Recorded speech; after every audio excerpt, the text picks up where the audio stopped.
मंडळी, लक्ष्मीच्या पावलांनी या मालिकेत आता भयानक असे ट्विस्ट येणार आहे. त्यामुळे मित्रांनो, येणाऱ्या काही भागांमध्ये आपल्याला खूप अशा भयानक गोष्टी बघायला मिळणार आहे. मित्रांनो, गोष्टीला सुरुवात होणार आहे ती अनामिकाच्या सत्याबद्दलच्या गोष्टीमुळे. आता अनामिकाचं जे काही भयंकर पास्ट असतं ते देखील सगळ्यांच्या समोर येणार आहे. सोबतच याच्यामध्ये काजू, कला आणि अद्वैत हे तिघेही एका बाजूला होऊन आता मात्र या सत्याला वाचा फोडणार आहे सर्वांसमोर. आता नेमकं मालिकेमध्ये होणार काय आहे हे जर तुम्हाला जाणून घ्यायचं असेल तर हा व्हिडिओ शेवटपर्यंत बघा. म्हणजे आता या व्हिडिओमध्ये आपण जाणून घेणार आहोत की कशा प्रकारे काजूला या सत्याची सगळी माहिती कळते आणि मग त्याच्यानंतर ही सगळी गोष्ट कला आणि अद्वैतला शेअर करते. त्याच्यानंतर एकाचं जे भयंकर रहस्य असतं त्याच्यावरचा पडदा सर्व उठतो. मग त्याच्यानंतर आता सोहम लग्न करेल का, सोहमचा निर्णय नेमका काय असेल आणि घरातल्यांची त्याच्या ती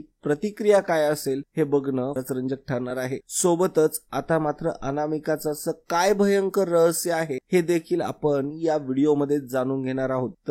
परंतु मित्रांनो, त्याआधी तुम्ही या व्हिडिओला लाईक करा. तुमचा एक लाईक आमच्यासाठी खूप महत्वाचा आहे. सोबतच चॅनलला सबस्क्राईब देखील करा, जेणेकरून वेळोवेळी तुम्हाला व्हिडिओचे नोटिफिकेशन वेळेवरती मिळत जातील. तर मित्रांनो, कमेंट करायला विसरू नका तुम्हाला या व्हिडिओ मधला कोणता पार्ट आवडला ते. मित्रांनो, चला व्हिडिओला सुरुवात करूया. सोहम आणि अनामिकाच्या लग्नाची तयारी जोरदार सुरू झालेली असते. सोहम आता लग्नासाठी तयार तर झालेला असतो, परंतु मनामध्ये कुठेतरी त्याच्या शंकाच, कारण की काजलची अवस्था बघून त्याच्याही मनामध्ये कुठेतरी गोष्टी येत असतात, परंतु तो स्पष्टपणे त्या गोष्टी स्वीकारत नसतो. आता मात्र होतं असं, अनामिकाच्या गोष्टीबद्दल आता काजलला चुनचुन वाटत असते. नेमकं अनामिका या सगळ्या बोलते याच्यामध्ये नक्कीच काहीतरी असेल. इतकी मॉडर्न मुलगी आणि तिचं कसं काय काही सगळं क्लिअर आहे या गोष्टीची शंका आता काजलला आलेली असते. काजलला आता सोहमशी बोलायचं असतं. तिला काहीही करून हे लग्न थांबवून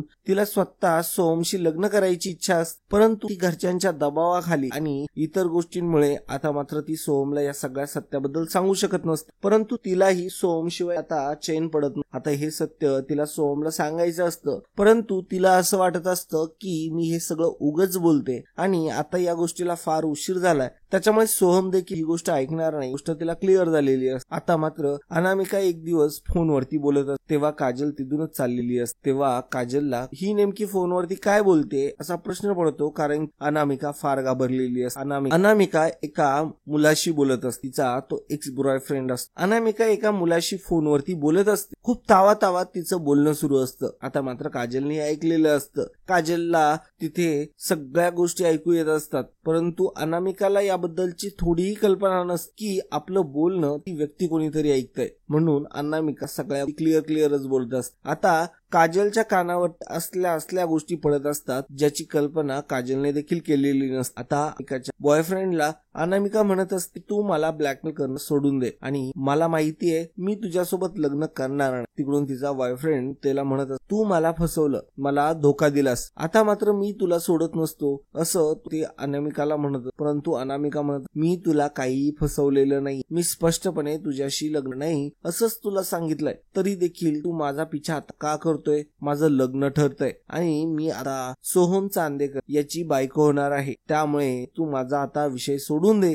असं आता अनामिका त्या मुलाला सांगत असते. आता ही काजल ऐकलेली असते. तेव्हा मात्र तो अनामिकाला मुलगा म्हणत असतो, मला काहीही माहिती नाहीये, तू माझ्याशी लग्न करायला का नकार दिलाय हे मला चांगलंच माहिती. त्या सोहम चांदेकडे चांगले पैसे दिसले तुला, म्हणूनच तू आता या सगळ्या गोष्टी करायला लागली. तेव्हा मात्र अनामिका म्हणते, मग तुला समजतंय ना, तुझी लायकी तुला कळतीये ना, मग कशाला माझा नादी लागतोय? तुझी लायकी नाहीये तुझी लायकी नाहीये तर तू मला फोन देखील करायचा नाही. तेव्हा मात्र तो मुलगा तिला म्हणत असतो की तुला काय वाटतं, एवढं सोपं आहे का सगळं? मी तुला सोडणार, एकदाच सांगून ठेवतोय असं म्हणताच आता मात्र टेन्शन आलेलं असतं. अनामिका फार घाबरून गेलेली असते. आता काजलने हे तर सगळं ऐकलेलं असतं. काजलला आता त्या सगळ्या गोष्टींचा शोध घेऊ वाटतो. म्हणूनच आता कोणत्या मुलाशी बोलत होती आणि त्या मुलाने फोनवरती बोलता बोलता अशाही धमक्या दिलेल्या होत्या की तुझ्या लग्नाच्या ठिकाणी येऊन तुझं सगळं सत्य सर्वांसमोर फोडेल. आता मात्र ह्या सगळ्या काजलने देखील ऐकलेल्या असतात. त्यामुळे आता काजल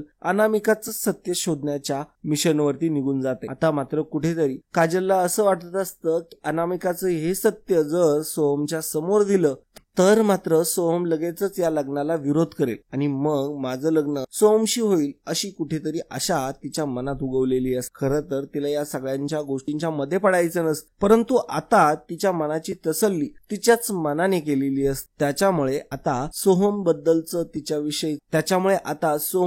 तिच्या मनात जे काही प्रेम असतं ते आता वाढायला सुरुवात झालेली असते. सोहमचं असं अचानक दुसऱ्या मुलीशी लग्न होणं तिला अतिशय दुःख देणारं ठरत असतं. म्हणूनच आता काजलने एक निर्णय घेतलेला असतो की अनामिकाचं जे काही बोलणं ऐकलं त्याची शहानिशा करायची, त्याचं सत्यता, त्यासाठी पुरावे सगळे गोळा करायचे आणि मग ते सगळ्यांसमोर मांडायचे. परंतु आता सगळा मोठा प्रॉब्लेम असतो. आता मात्र तिला भीती वाटत असते, माझ्यावरती कोणी विश्वास ठेवेल की नाही. मी मात्र या गोष्टी कलाताई आणि अद्वैतला जर शेअर केल्या, अद्वैत जिजूंना जर शेअर केल्या तर मात्र या सगळ्या गोष्टी सॉल्व्ह होऊ शकतात असंही तिला कुठेतरी आता वाटू लागतं. आणि मग काय, काजल लगेचच त्या विचार सत्यात आणते. काजल अशी अचानकपणे कला आणि अद्वैतच्या रूम मध्ये आल्याने आता कलाला देखील खूप जास्त विचित्र वाटत असतं. तिला काय झालं, ही अशी अचानक काय आली इतक्या उशिरा. तेव्हा मात्र आता कला म्हणत असते, काय झालंय तुला? अगं काजू इतक्या रात्री कशी काय आली इथं? तेव्हा मात्र काजल म्हणते की ताई, अगं मला तुला काहीतरी सांगायचंय. तेव्हा मात्र आता काजल सत्य सांगू लागते आणि म्हणत असते, मी आता जे काही सत्य तुम्हाला सांगणार आहे त्याने तुम्हाला धक्का लागू शकतो, परंतु मी सगळ्या गोष्टी गोळा केल्या आणि माझ्याकडे आता प्रूफ पण आहे. आणि या सगळ्या स्वतः सोहमच्या होणाऱ्या बायकोच्या म्हणजेच अनामिकाच्या तोंडून ऐकल्यात. आता मात्र या सगळ्या गोष्टींबद्दलची माहिती तुम्हाला मी सांगितलीच पाहिजे. मात्र आता मुद्दामच काजू म्हणत असते. काजूचा आता याच्यामध्ये वेगळा स्वार्थ असतो, परंतु काजू आता नाविलाजाने या सगळ्या गोष्टी करत असते. अनामिकाबद्दलचं सत्य आता तिला उघड करून द्यायचं असतं. आता अनामिकाबद्दलचं हे सत्य काजल अद्वैत आणि कलाला स्पष्टपणे सांगायला सुरुवात करते आणि तेव्हा मात्र कला आणि अद्वैत दोघेही फार टेन्शन मध्ये जातात. अनामिकाबद्दल आता मात्र त्यांना एका गोष्टीचं टेन्शन येतं. या अनामिकाच्या आयुष्यात ऑलरेडी एक मुलगा आहे आणि ती त्याच्यापासून दूर पळून ही सोहमशी लग्न करते तर का करते, या गोष्टीबद्दलची विचारणा तिला केली पाहिजे असं आता कला म्हणू लागते. या गोष्टीला अद्वैत देखील म्हणतो की बरोबर बोलते, खरे आपण या गोष्टीबद्दल विचारणा केलीच पाहिजे, नाही तर पुढे जाऊन प्रॉब्लेम होतील असं आता अद्वैत देखील म्हणत असतो. आता मात्र कलाला एक गोष्ट अजून समजलेली असते, काजलच्या बोलण्यात खूप जास्त नमी असते. त्याच्यामुळे आता तिला एक गोष्टी जाणीव होते की नक्कीच काहीतरी प्रॉब्लेम असावा आणि मला काजू सोबत एकट्यात पण बोलायला हवं असं आता मात्र तिला वाटत असत. आणि त्याच्यामध्येच आता मात्र कला म्हणत असते, काजल मला तुला जरा काहीतरी गोष्टी बोलायच्या आहेत, तू माझ्यासोबत चल असं म्हणतात. त्या दोघी बाजूला आले. काजलला कला म्हणत असते की काजल, मी बऱ्याच दिवसांपासून बघते अगं काजू, मी तुला बघते खूप जास्त अपसेट राहते. नेमकं झालंय का? तुला मी रडताना देखील बघितलं. आज मला खरं कारण कळेल का? आणि तू ज्या पद्धतीने रिसर्च केलाय त्या मुलीचा ज्याच्यासोबत सोहमचं लग्न होणार आहे, याच्यामध्ये मला काहीतरी गडबड दिसते, सगळ्या गोष्टींमध्ये मला काहीतरी गडबडच दिसते. तेव्हा मात्र काजल म्हणत असते की अगं नाही ताई, असं अजिबात नाहीये. तेव्हा मात्र आता कला म्हणते की नाही, मी स्पष्टपणे तुला क्लिअरली सांगते की मला माहिती आहे काही ना काहीतरी प्रॉब्लेम आहे, बोल तू माझ्या समोर. तेव्हा मात्र आता काजल रडायला लागते, खूप जास्त आता रडते आणि ती आता कलाला म्हणायला लागते की ताई अगं कसं सांगू तुला मी, अगं माझं सोहमवरती प्रेम आहे. हे ऐकताच आता मात्र कलाच्या पायाखाली जमीन हललेली, कला पूर्ण हादरून गेलेली असते. तेव्हा मात्र आता कला लगेचच म्हणायला लागते, अगं काजल तू काय बोलतेस हे, अगं हे कसं काय शक्य आहे. तेव्हा मात्र आता काजल म्हणू लागते की अगं सोहमलाच माझ्यावरती पहिल्यांदा प्रेम झालं होतं, त्याने माझ्याबद्दल आधी विचारलं परंतु मी त्याला नकार दिला आणि त्याने त्याच नकाराच्या गोष्टी दाबण्यासाठी हे सगळं चालू केलंय. आता त्यालाही लग्न करायची इच्छा नाहीये तरी देखील तो करतोय. याचं कारण फक्त आणि फक्त मी आहे. तो बळजबरी हे लग्न करतोय फक्त आणि फक्त माझ्यावरचं प्रेम लपवण्यासाठी. या सगळ्या गोष्टी त्याने मनापासून केलेल्या नाहीये. ताई अगं तूच काहीतरी करू शकतीस, वाचव मला. आणि या सगळ्या गोष्टींचं आता काजलला प्रचंड टेन्शन असतं. हे आता कलालाही समजलेलं असतं. कलाने आता या सगळ्या गोष्टी ज्या असतात त्या अद्वैतला देखील सांगितलेल्या असतात. अद्वैत म्हणतो की त्यात काय अवघड आहे, मी लगेचच सोहमशी जाऊन बोलतो, याबद्दल त्याचं काय म्हणणं आहे हे जाणून घेतो. तेव्हा मात्र आता सोहमकडे अद्वैत आलेला असतो. अद्वैत जेव्हा सोहमला विचारतो की काय रे, तुला काय वाटतं, लग्न करणं, लग्नाबद्दलच्या गोष्टी, या सगळ्या गोष्टी तो बोलू लागतो. तेव्हा मात्र आता सोहम त्याच्याशी खूप मजाकीय पद्धतीने बोलत असतो. त्याच्यामुळे आता अद्वैतला काय बोलावं ते कळत नाही आणि मग अद्वैत देखील आता तिथे असलेल्या बाकीच्या गोष्टींवरती तो लक्ष देऊ लागतो आणि तिकडे जातो. आता इकडे मात्र सोहमला एक गोष्ट लक्षात आलेली असते की नक्कीच काहीतरी झालंय घरात आणि म्हणून या सगळ्या गोष्टी होतात. आता मात्र कलाने इकडे प्लॅन तयार केलेला असतो. अनामिकाचं सत्य सगळ्यांसमोर येणं फार गरजेचं आहे असं तिला वाटत असतं आणि म्हणूनच आता मात्र अनामिकाच्या जुन्या बॉयफ्रेंड विषयी सोबतच आता ती ज्या पद्धतीने त्याला धोका देते या सगळ्या गोष्टींचं आता उघड करणार असते सर्वांसमोर. आता मात्र अनामिका या सगळ्यांबद्दल काही सांगत नसते आणि अनामिकाने कधी कबूलही केलेलं नसतं की तिच्या जीवनात दुसरंही कोणी आहे म्हणून.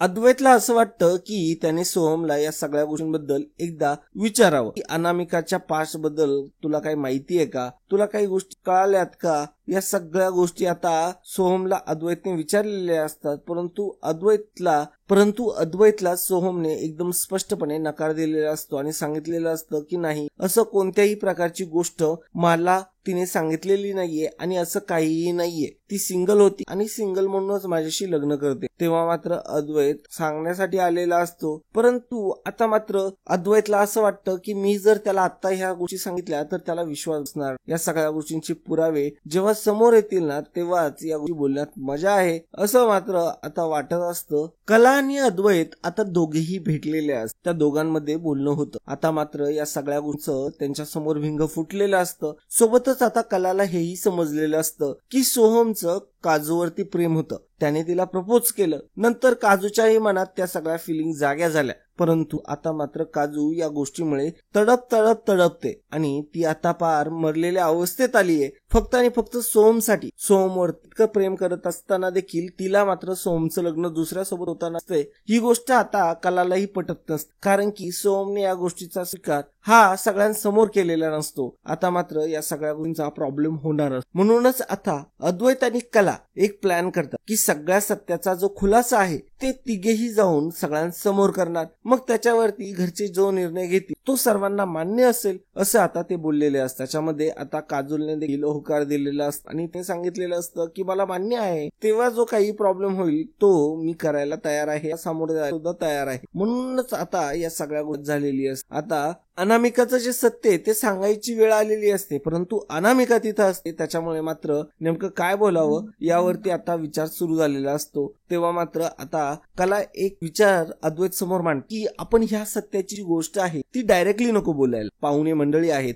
ते जरा बाजूला जाऊ दे, आपण हा मॅटर आपल्या घरातला आहे तर घरातल्या लोकांसमोरच करूया. म्हणून आता जेव्हा सगळे पाहुणे निघून गेलेले असतात त्या रात्री आता कलाने हा विषय काढलेला असतो. कलाने आता सर्वांना गोष्ट दाखवते म्हणून सगळ्यांना स्टॉप केलेलं असतं आणि मग कलाने अशा काही सत्य हे सर्वांना सांगितलेले असतात की ज्याच्यावरती मात्र आता सगळ्यांना टेन्शन आलेलं असतं. वेळ आलेली असते जिथे अनामिकाचं सत्य सगळ्यांसमोर येणार असतं. अनामिका आता लग्नामध्ये असते, परंतु अनामिकाचं लक्ष कुठेतरी दुसरीकडे असतं. तिला सतत त्या मुलाचे फोन येत असतात, परंतु आता ते फोन अचानकच सुरू झालेले असतात, कारण जेव्हा अनामिकाने फोन चेंज केलेला असतो तेव्हा मात्र त्याच्याकडे तिचा नवीन नंबर नसतो, परंतु त्याने शोध घेऊन आता अनामिकाचा तो नंबर शोधलेला असतो. अनामिकाच्या फोनवरती अननोन नंबरवरून फोन यायला सुरुवात झालेली असते. अनामिकाला आल्यानंतर जेव्हा फोन उचलते तेव्हा मात्र तिकडून येणारा आवाज त्याच मुलाचा असतो ज्याच्यासोबत अनामिकाचं एक अफेअर सुरू होतं आणि अनामिकाच्या या सगळ्या अफेअर बद्दल कुणाला कल्पना नसते आणि कुणाला काही माहिती देखील नसतं. तिने सोहमला देखील या गोष्टीबद्दल काही सांगितलेलं. सोहमला आता या गोष्टीचं टेन्शन असतं की नेमकं काय चाललंय म्हणून, कारण की त्याला आता कुठेतरी इन्सिक्युअर फील व्हायला लागलेलं असतं, परंतु त्यालाही काही कळत नसतं. आता सगळ्या गोष्टी या सगळ्या तोंडावरती आलेल्या असतात. ती वेळ असते जिथे अनामिकाचं सगळं सत्य सर्वांसमोर येणार असतं. अनामिका सगळ्यांसमोर सुद्धा आता घाबरलेली असते. आता ते सगळं जे सत्य आहे ते सगळं सत्य ही कला सांगू लागते. आता सगळ्यांसमोर कला बोलत असते अनामिकाच्या सगळ्या सत्याबद्दल तुम्हाला काही कल्पना, परंतु अनामिकाच्या त्या सत्याबद्दल तुम्हाला काहीही कल्पना नसेल असं आता कला बोलू लागते. कला म्हणत म्हणत असते, मला अनामिकाबद्दल एक भयानक सत्य कळालंय. अनामिकाचा ऑलरेडी एक बॉयफ्रेंड आहे आणि तो बॉयफ्रेंड आता मात्र तिला फोन करतोय आणि लग्न तोडण्याच्या धमक्या देतोय, ज्याच्यामध्ये अनामिका ही त्याच्यासोबत संबंधात होती आणि अनामिका तिच्या पद्धतीने त्याला धोका देते. त्याच्याकडे पैसे नसल्या कारणाने त्याच्यासोबत लग्न करण्यास तिने नकार दिलेला आहे. मुलगा देखील चांगला आहे, परंतु ती त्याला धोका देऊ राहिली आहे आणि हे सगळं सत्य आम्ही स्वतःच्या डोळ्यांनी बघितलंय आणि ऐकलंय देखील कारणाने. आणि या सगळ्या गोष्टीचा पुरावा आमच्याकडेच आहे आणि या सगळ्या गोष्टीचा पुरावा देखील आता आमच्याकडे आहे आणि आता आम्ही सगळ्या तुमच्या समोर घेऊन येतोय, जेणेकरून भविष्यात चुकीचा निर्णय व्हायला नको आणि सोहमचं जीवन उद्ध्वस्त व्हायला नको. आता मात्र सोहम हे सगळं जेव्हा ऐकत असतो तेव्हा मात्र त्याच्या चेहऱ्यावरती कोणतेच हावभाव नसतं, परंतु घरातल्यांच्या पायाखालची जमीनच हालून गेलेली असते. आबा म्हणत असतात की कला, अगं तू काय बोलायला लागलीयस हे, अगं तुला समजतंय का तू काय बोलतीयस ते. आता मात्र कला या सगळ्या गोष्टी बोलू लागते आणि म्हणते की आबा तुम्हाला वाटतं, परंतु तसं काहीच नाहीये. सगळ्या गोष्टी या सगळ्या अशाच आहे ज्या पद्धतीने आता इथे लावलेल्या आहेत, ज्या पद्धतीने मी तुम्हाला आता सांगितलेले आहेत. अहो तुम्हाला माहिती नसेल, परंतु अनामिकाचं हे सत्य खरंच अशाच प्रकारचं आहे आणि मला वाटत होतं की हे सत्य सगळ्यांसमोर यावं, जेणेकरून सोहमचं जीवन उद्ध्वस्त व्हायला नको. परंतु आता मात्र सोहम तसा स्तब्ध असतो. तेवढ्यातच अनामिका देखील तिथं आलेली असते. घरातले सगळेजण एवढे हादरलेले बघून अनामिका म्हणत असते की नेमकं झालंय तर झालंय काय. तेव्हा मात्र आता अनामिकाशी कोणी काही बोलत नसतं. सोहम देखील गप्प असतो. परंतु आता मात्र काजल तिथं आलेली असते. काजल तिथे येताच आता मात्र अनामिका बघत असते की काजल देखील खूप घाबरलेली आहे. तेव्हा काजल सगळ्यात समोर चालत जाते आणि सोहमचा हात हातात घेत म्हणते, सोहम आताच तू बोलू शकतोय, तू बोल ना प्लीज. तेव्हा मात्र आता सोहम खूप जास्त हिंमत एकत्र करतो आणि घरच्यांना देखत आता असं वाक्य बोलतो ज्याने सगळेजण हादरलेले असतात. तेव्हा मात्र सोहमने आता सगळ्या गोष्टी क्लिअर केल्या. तेव्हा सोहम अनामिकाला म्हणत असतो की हे बघ अनामिका, मी तुझा दोषी आहे. आता हे ऐकताच कला आणि अद्वैतला देखील टेन्शन येतं. ते दोघेही विचारात पडतात. परंतु सोहम म्हणत असतो की मी तुझा दोषी आहे, मी तुला माझ्या सत्याबद्दल सांगितलं नाही. मी या मुलीच्या म्हणजे या काजूच्या मागे लागलो होतो, परंतु मला तिच्याकडून ग्रीन सिग्नल आले नाही म्हणून मी तो विषय सोडून दिला आणि आता या सत्याबद्दलचा खुलासा देखील आता स्वतः केलेला हा सोहमने. आणि सोहमने आता जेव्हा अनामिकाला हे सगळं सांगितलेलं असतं तेव्हा अनामिका सुद्धा म्हणते की मलाही तुला एक गोष्ट सांगायची. आता मात्र की अनामिकाचं सत्य समोर आलं तेव्हा अनामिका सगळ्यांसमोर म्हणते की माझंही एका मुलासोबत अफेअर होतं, परंतु नंतरून मात्र आमच्यामध्ये तशा केल्या नाही. याचं कारण इतकंच होतं आता मात्र सोहमने सुद्धा स्वतः या सगळ्या गोष्टी काढलेल्या असतात, सोहमने सुद्धा सांगितलेलं असतात. त्यामुळे आता अनामिकाने सुद्धा मोके पे चौका मारत सगळं सत्य सांगितलेलं असतं सोहमला. ती म्हणते की मीही तुझ्यापासून ही गोष्ट लपवली होती सोहम, मीही तुझी गुन्हेगार आहे. आता मात्र सोहमला असं वाटतं की ज्या पद्धतीने मी लपवलं होतं त्याच मी हिने पण लपवलं होतं, आता काही प्रॉब्लेम नाही. आणि असं म्हणतच आता सोहमने तो प्रॉब्लेम सॉल्व्ह केलेला असतो आणि खूप नॉर्मलाइज या सगळ्याची घेतलेल्या. समोर मात्र त्याला काजू जेव्हा दिसते, जेव्हा ते दोघीही बाहेर येत म्हणते, तेव्हा मात्र सोहम तिच्याकडे खूपच रागाने बघतो आणि तिचा हात हातात घेत आता तो पुढे चाललेला असतो. अनामिकाचा हात आता सोहमच्या हातात सर्वांसमोर तो आलेला असतो आणि सर्वांना तो एकच गोष्ट सांगतो की मला अनामिकाच्या पास्टचा काही त्रास नाहीये. इतकंच नव्हे तर मी तिला संपूर्णरित्या स्वीकारायला तयार आहे, मला कोणत्याही पद्धतीची अडचण नाहीये. तेव्हा मात्र आता हे सगळं सोहमचं बोलणं ऐकून कला आणि अद्वैतला देखील टेन्शन आलेलं असतं. आता मात्र अनामिकाचं सगळं सत्य जाणून देखील सोहमने तोच निर्णय घेतलेला असतो जो त्याने आधी घेतलेला असतो. आता मात्र जेव्हा कला त्याला विचारत असते काजल बद्दल तेव्हा मात्र तो तिला इतकाच म्हणतो की काजलने आजपर्यंत मला फक्त फसवलंय, बाकी काही केलेलं नाहीये. आता या सगळ्या गोष्टी झालेल्या असतातच. आता मात्र एक महत्वाची घडणार असती म्हणजे आता आबा या सगळ्या गोष्टींना कुठेतरी थांबवणार. आबा येतात आणि म्हणतात की हे लग्न होऊ शकत नाही. याच्यामध्ये या सगळ्या गोष्टींमध्ये दोघेही एकमेकांना चुकीच्या पद्धतीने मिळण्यासाठी प्रयत्न करताय. आबांनी आता समजूतदारीचा इशारा करत दोघांनाही समजून सांगायला सुरुवात केलेली असते. आबा म्हणत असतात की तुम्ही दोघेही एकमेकांच्या सत्यापासून दूर पळत आहात आणि त्याच्यामुळे तुम्ही पुढे जाऊन फार फसाल, त्याच्यामुळे हे लग्न तिथेच थांबवा असं आता आबा म्हणतात. तेव्हा मात्र सगळेही आबांकडेच बघू लागतात. आता आबांनी इतकं मोठं स्टेटमेंट दिलं तर दिलं कसं आणि आबा यांच्या लग्नाच्या विरोधात का आहे असं आपल्या सर्वांनाच पडलेलं असतं. परंतु आबांचं ध्येय देखील याच्या मागे युनिक असतं, परंतु या ध्येयाबद्दल कोणालाही काही तर मित्रांनो आजच्यासाठी इतकंच. आपण बघणार आहोत पुढे की काय होणार आहे नेमकं, या लग्नामध्ये अजून कोणता गोंधळ बघायला मिळणार आहे. आता मात्र अनामिकाचं एवढं मोठं सत्य सर्वांसमोर येतं तरी देखील आता मात्र सोहम तिला साथ का देतोय या सगळ्याबद्दलचं सत्य तुम्हाला लवकरच कळणार आहे. तर मित्रांनो आजच्यासाठी इतकंच. पुन्हा भेटूया पुढच्या भागामध्ये. तोपर्यंत जय हिंद, वंदे मातरम, जय महाराष्ट्र, धन्यवाद.